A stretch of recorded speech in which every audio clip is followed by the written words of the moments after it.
Welcome to our channel. Welcome to another one of our videos. Today we're going to cover SoFi. We got some news from analysts that we need to cover and some other news that came out. So let's get busy. Friday, the market was pretty much flat except the NASDAQ and the Russell was down a little bit. SoFi went down 3.35%, and after hours it came back a little bit. The volumes was about average. The market cap is still around $6 billion. The analysts' recommendation ratings is between $7 and $22, even though there's one out there that's a buy that came out that's somewhere around 135, and we'll take a look at that. The short interest is currently at around 23%, very, very high.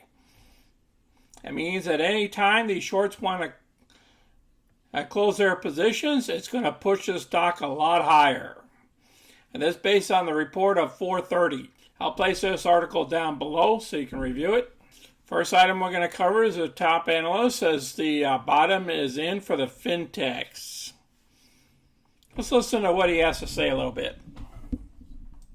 If you think about some of the more newer names like SoFi, for example, or Affirm, there was a great deal of controversy and fear heading into the quarter. Following the Upstart earning, for example, and the most interesting surprise was that actually everything was fine.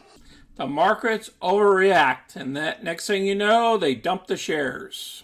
So let's look at some of the news first. Stock market plunge, 3 beat down growth stocks to buy now and hold forever. This came out today. All right, it's covering all 3 stocks, so SoFi, ROQ, and SoFi.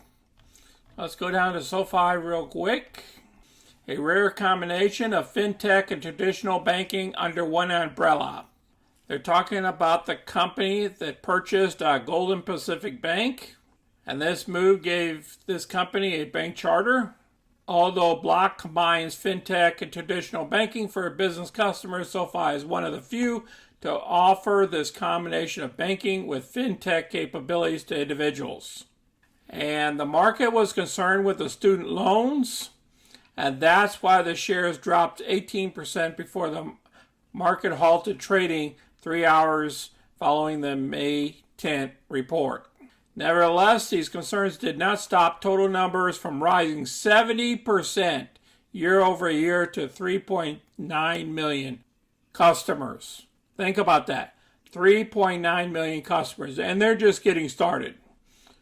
Nor did it prevent SoFi from posting a record-adjusted net revenue of $322 million in Q1 and a 49% increase year over year. Even though they declared a loss of $115 million for the quarter. It improved from the $178 million loss in the first quarter of 2021. So I'm going to place this article down below so you can review it.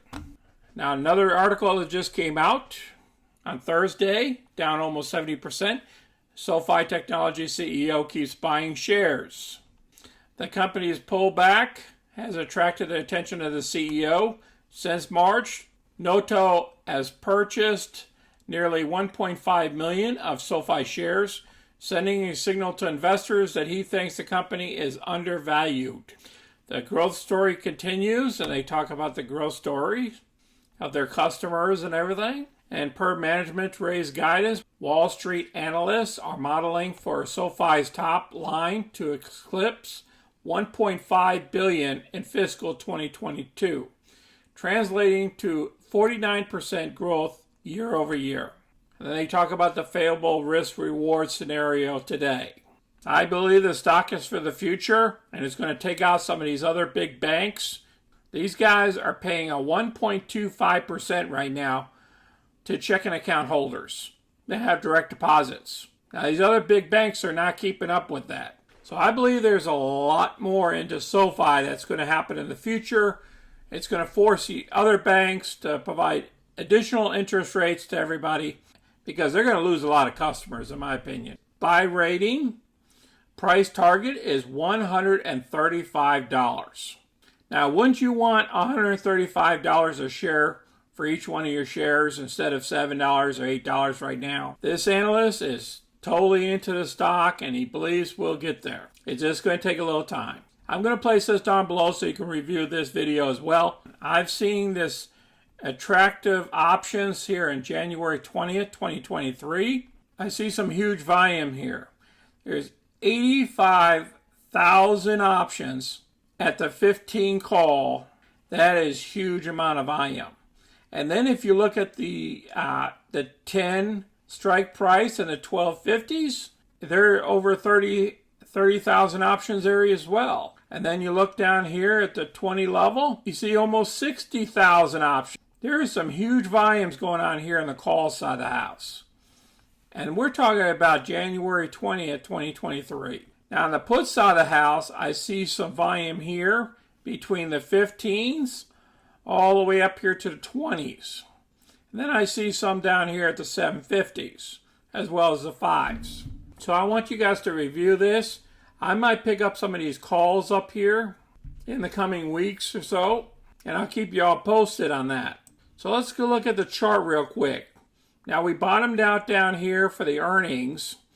Okay, and we popped right back up. So we're going to have to see what happens this next week. I might be doing some calls, options, and I'll keep you all posted on all my trades that I do. Currently, we own 1,000 shares of the stock, and we haven't placed any covered calls against her yet. Here's our current positions. Nothing has changed. I appreciate everybody watching our video today. Please stay diversified and take care of yourselves out there, and tell us what your positions are in your trades down below. Until next time, this is Sonny. I'm out.